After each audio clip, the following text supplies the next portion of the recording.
Alright guys, welcome back to VALORANT News. One of the big rivalries of a couple of years ago was no doubt G2 versus Sentinels, and officially with the VCT going into its second season, that rivalry is now back on the table. G2 of course returning to the league as a guest slot team after acquiring the players of the Guard. They are playing a show match to start off their season in some respects against Sentinels in just a couple of days time. How will they fare in this one? What will their team be as well, given the fact that there is a fifth player rumoured but not yet confirmed onto the roster? How will Sentinels do? Will their dominant performance in practice a couple of months ago translate into this show match? Very much intrigued to your thoughts in the comments below. Hit the like button if you enjoy. Subscribe if you're new as always, I would greatly appreciate it. Firstly, big story of course on FaZe Clan. If you guys saw yesterday, Game Square Holdings have confirmed. So this is the ownership group over at Complexity, and they are now going to be acquiring FaZe. So what does this mean for their teams in esports? We don't really know. I think it would be somewhat unwise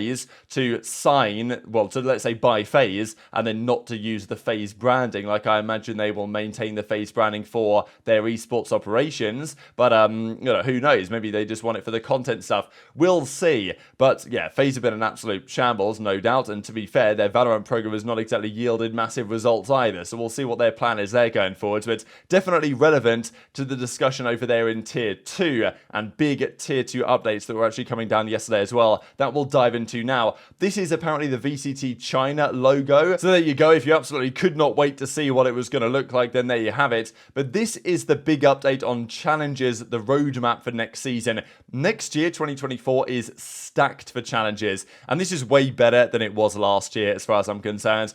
This is how it looks. So this is your overall schedule for the season, starting in late January going into February. Now, there will be, I'm imagining before this, maybe in December, I don't know, some sort of qualifier into Stage 1, because as it stands, there's only certain teams that remain from last season. For example, you know, okay, the Guards, they made it to the next level, so that's one less team. And then there was, you know, Moist and Shopify combined. There's other teams that have straight up disbanded, so there's a few spots left to fill in the challenges, you know, scene, let's say, of the 12 teams. There's quite a few spots there that need to be filled. So I imagine they're going to be filled through some sort of open qualifier, or maybe even through Premier. Some teams get in that way. I don't know. I think certain regions that will exist, but however they're going to determine who those teams are, Stage 1 starts in January, lasts for a good couple of months, and then there's a playoffs of course after Stage 1, so pretty cool. Then, this is the big one to me, a promotion relegation tournament in May. Last year, the big problem with challenges, and to be honest the main league as well, is that there was effectively one split. Now okay, last year in challenges there were kind of two splits and a mid-season invitational thing for the better teams,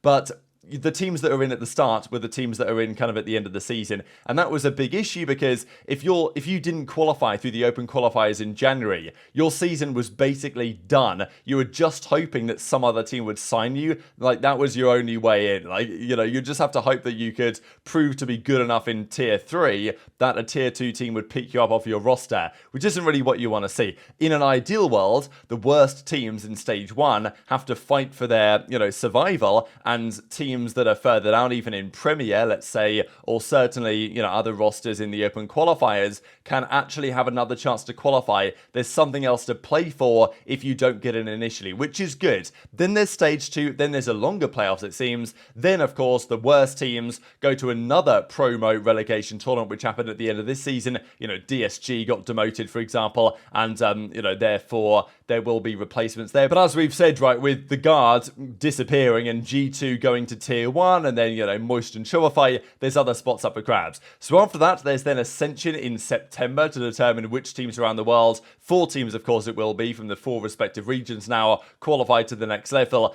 But then, even crazier really, next season is going to begin immediately afterwards. So instead of doing a big off season, straight away Ascension ends and the 2025 season begins. So they're really going to decide, all right, we're going to start the season not going from February to, let's say, August, September, but going from October through to, I don't know what their plan is, but they might align it with a more regular sports-ish season, let's say, the Premier League or something, where you started a few months before the end of the next year and then you go into the next year. That doesn't have to be the case, but that is what they're indicating, that they want to bring back the start of the season, and, well, it will mean that at least for this off-season, there basically isn't one, because, let's be honest, if they're doing this for challenges, why would something similar not be happening for Tier 1 as well? Like, if season, 2025 season is beginning October 24, you can't imagine that it's going to be February, March 2025 where Tier 1 is going to start. You want them to coincide. So that's definitely one to look at. This also just some looks at what's going on in the various regions.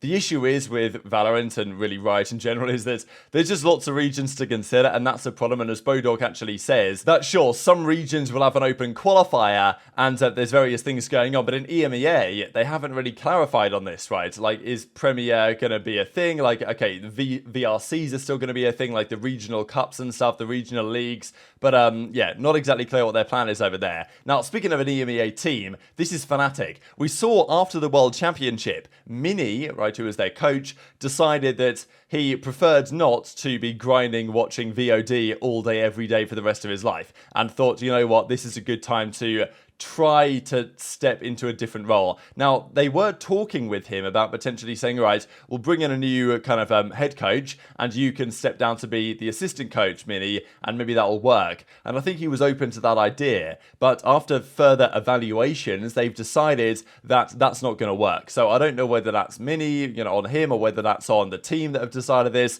Maybe we'll get some further clarification. But yeah, they've decided they will be marketing a new assistant coach position. Application is below if you guys want to apply, and of course news on the head coach coming soon. So that's pretty interesting that they're going to replace both roles.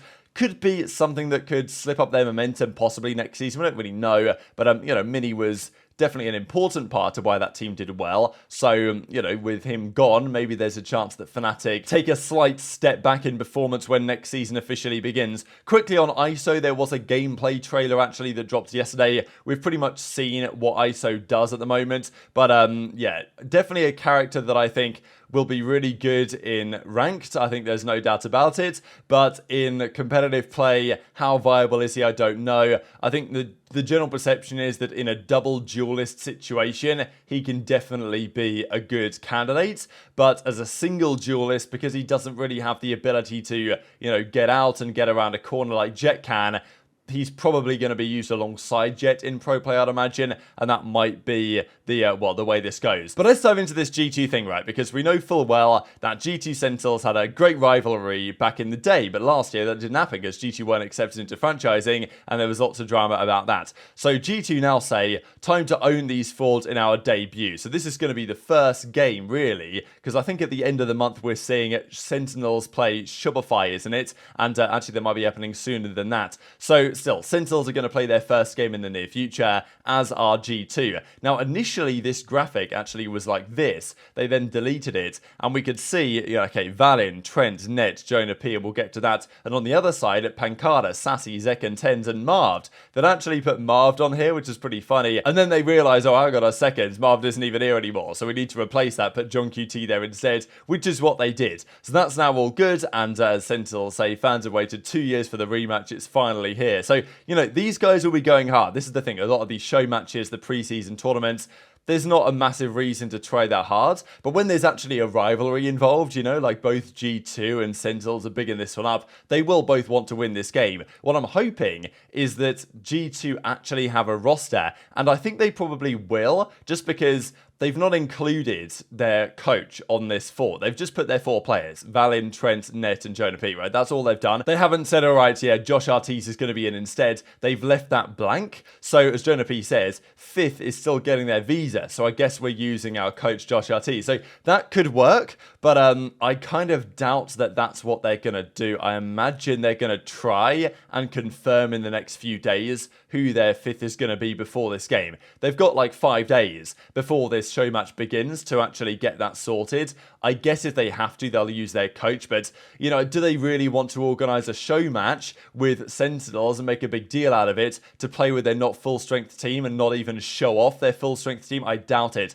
I imagine what they're going to try and do, and even it seems to me that the coach is kind of joking around about this, right? He says, if I can do it in challenges, I can do it versus Sentinels. It makes me feel like that they're probably going to try and get the player they want to get. Now, that's either Leaf or it's Jorgamo. We don't really fully know. Jorgamo is definitely their intention. That's my understanding. But, you know, we just don't know. Now, to be fair, maybe Sentinels could do a similar thing. They could put Zeltis in, but of course, you know, Zeltis isn't a coach. He's a great player, but he's on the bench this season for the start of the year on Sentinels. And to be fair, I did see this from Jorgamo as well. Finally signed the papers to move into the new apartment, stream later. So, yeah, what do you guys think about this? Is there anything going on there? Has Jorgamo moved? Have they got him off EG? Because, look, Jorgamo, great player for sure, but if there's a player that is more acquirable than not on that roster, Demon 1 is going to be held on the contract jail. Ethan is probably going to be held on the contract jail. Even Boostio, I would say, is definitely a player that they will hold until someone, you know, either buys him out of the deal or his contract ends, which apparently it does in January.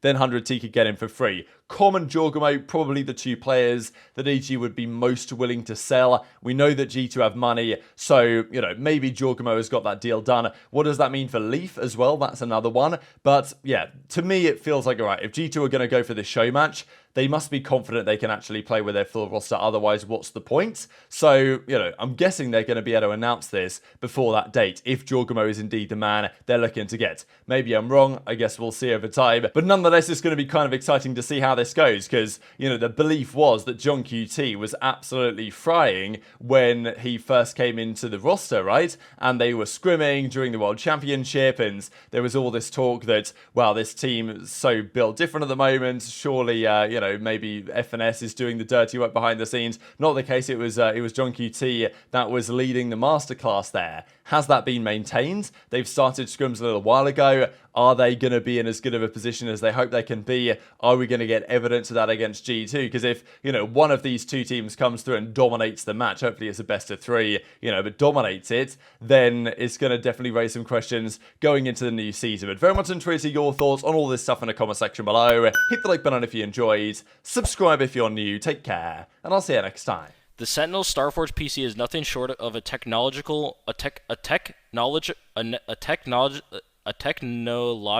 marvel, a masterpiece that pushes the boundaries of what a gaming rig can achieve. This awe-inspiring creation